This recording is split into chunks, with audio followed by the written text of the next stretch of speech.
Hello everyone and welcome to economics on the move. Economics on the move में हम जो discussion इस वक्त कर रहे हैं वो इंडियन इकोनॉमी के ऊपर कर रहे हैं। इंडियन इकोनॉमी के ऊपर एक चर्चा हम कर रहे हैं और जो क्लास ट्वेल्थ में आपको पता है कि सीबीएसई में जो इंडियन इकोनॉमिक डेवलपमेंट है उसी के ऊपर हम डिस्कशन कर रहे हैं। और उसी सीरीज में जो इस वक्त डिस्कशन हमारा चल रहा है वो प्री इंडिपेंडेंस इंडियन इकोनॉमी किस तरीके की थी उसके ऊपर हम एक बात कर रहे हैं। तो उसी डिस्कशन को आगे बढ़ाते हैं। इस थर्ड लेक्चर में आज हमको रेलवे के ऊपर थोड़ा सा बात करना है कि हमको पता है कि ब्रिटिशर्स के जो ओवरऑल सिस्टम रहा उस सिस्टम में रेलवे जो सिस्टम था उसने बहुत इंपॉर्टेंट रोल प्ले किया ब्रिटिशर्स के ग्रोथ में। रेलवे बहुत इंपॉर्टेंट रोल प्ले किया था। एक तरीके से हम कह सकते हैं कि जो ब्रिटिशर्स ने जो पूरी अपनी इकोनॉमिक मॉडल सेट किया था, ये जो पूरा एक तरीके से उनका जो ये इकोनॉमिक मॉडल था वो पूरा का पूरा इकोनॉमिक मॉडल आप ये समझ सकते हो कि पूरा का पूरा इकोनॉमिक मॉडल इसी के ऊपर बेस्ड था, यानी एक तरीके से रेलवे के ऊपर बेस्ड था। और इसी की मदद से हमने देखा है कि ब्रिटिशर्स ने बड़े पैमाने पे चीज़ों को मैनेज किया बड़ी पॉजिटिवली। तो इसी श्रृंखला में आगे बढ़ते हैं और चीज़ों को देखते हैं और चीज़ों को समझते हैं कि आगे हमको किस चीज़ पे बात करना है। तो अगला जो टॉपिक हमको लेना है कि how the railways created an impact on India, यानी रेलवे ने इंडियन के ऊपर किस तरीके से एक इम्पैक्ट क्रिएट किया था, उसी के ऊपर आज बात करना है।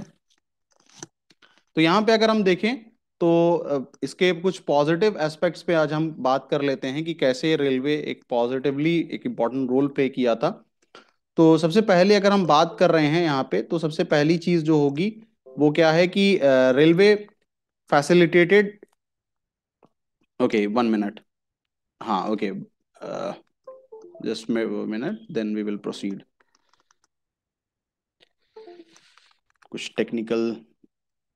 ओके, अब हम बात कर रहे हैं यहाँ पे कि रेलवे जो है वो कैसे एक। ओके, तो रेलवे फैसिलिटेटेड, देखिए इसमें सब पॉइंट बाय पॉइंट हमने डिस्कशन किया है, पॉइंट बाय पॉइंट चर्चा कर लिया है कि railway facilitated expansion of domestic market which created a positive impact on export and import of the country. यानी सबसे पहले अगर हम बात करें तो रेलवे जो है वो मार्केट को एक्सपैंड करने में बहुत इंपॉर्टेंट रोल रेलवे ने प्ले किया। यानी मार्केट जो एक्सपैंड किया था ब्रिटिशर्स के एरा में, वो वहां पे रेलवे काफी इंपॉर्टेंट रोल प्ले किया है। पहली बात तो ये, और जैसे जैसे मार्केट बढ़ा वैसे वैसे हमने देखा कि ये जो हमारा एक्सपोर्ट है और जो हमारा ये इंपोर्ट है उसमें काफी बेनिफिट हासिल हुआ था। Railway facilitated commercialisation of agriculture and now the agriculture good can be move to distant places. This has opened an opportunity for the farmers. ये भी एक इंपॉर्टेंट चीज है कि जिस तरीके से कमर्शियलाइजेशन ऑफ एग्रीकल्चर हुआ है, इस कमर्शियलाइजेशन के दौर में हमने देखा कि जो भी एग्रीकल्चरल प्रोडक्ट्स थे, ये एग्रीकल्चरल प्रोडक्ट्स वन प्लेस से सेकंड प्लेस में जो ट्रांसफर हो रहे थे उसमें कहीं ना कहीं हमारे इस रेलवे सिस्टम ने बहुत इंपॉर्टेंट रोल प्ले किया। Faster movement help to control the famines. देखिए यहाँ पे सूखा के केस में भी हमने देखा कि जहां जहां पे ब्रिटिश दौर में सूखा पड़ा था वहां पे अगर उन जगहों पे सामान को पहुंचाने की बात की जाती है तो रेलवे ने बड़ा इंपॉर्टेंट रोल प्ले किया था कि एक छोटे वक्त में बल्क ऑफ गुड्स जो पहुंचाया गया वहां पे वो सिर्फ इसलिए प्रॉपर टाइम फ्रेम में पहुंच गया बिकॉज ऑफ द रीजन कि वहां पे रेलवे सिस्टम एक्टिवली वर्क कर रहा था। दूसरी, अगर हम यहाँ पे निगेटिव इम्पैक्ट्स की बात करें कि जो यहाँ पे एक निगेटिव इम्पैक्ट रहा है रेलवे का, किस तरीके से रेलवे ने निगेटिवली इंडियन इकोनॉमी या इंडियन स्टेट को एक्सप्लॉइट किया, तो पहला क्या है कि railway contributed the colonial exploitation of Indian economy. Primary good raw material with the help of railway are easily transported from the farm to the seaport for the purpose of exporting to the Britain. यानी सबसे पहले railway की मदद से हमने देखा कि जो कॉलोनियल एक्सप्लॉयटेशन हुआ था इंडियन इकोनॉमी का, कॉलोनियल एक्सप्लॉयटेशन किस तरीके से हुआ, तो यहाँ पे कुछ बातों को समझने की बहुत ज्यादा जरूरत है। जैसे अगर हम रॉ मटेरियल की बात करें तो रॉ मटेरियल को किस तरीके से ट्रांसपोर्ट किया गया था और ट्रांसपोर्ट करके उसको सी पोर्ट से जो ब्रिटेन तक पहुंचाया गया। यानी एक तरीके से आप कह सकते हो कि जहां पे इंडस्ट्रियल रेवोल्यूशन चल रहा था और उस इंडस्ट्रियल रेवोल्यूशन को सक्सेसफुल करने के लिए उस इंडस्ट्रियल रेवोल्यूशन को सक्सेसफुल करने के लिए बहुत ज्यादा जरूरत ये था कि वहां पे रॉ मटेरियल को पहुंचाया जाता, और ये रॉ मटेरियल को पहुंचाने का एक बहुत बड़ा जरिया जो बनी थी वो इंडियन मार्केट बनी थी। और इंडियन मार्केट भी इसलिए बन गई थी बिकॉज ऑफ द रीजन कि एक छोटे गांव से कोई रॉ मटेरियल को सप्लाई करना था ब्रिटेन, तो वहां पे रेलवे जो था वो बहुत अच्छा एक ट्रांसपोर्ट सिस्टम साबित हुआ था। Those of the finished good which are coming from Britain are transported to the interiors of the country with the help of railway।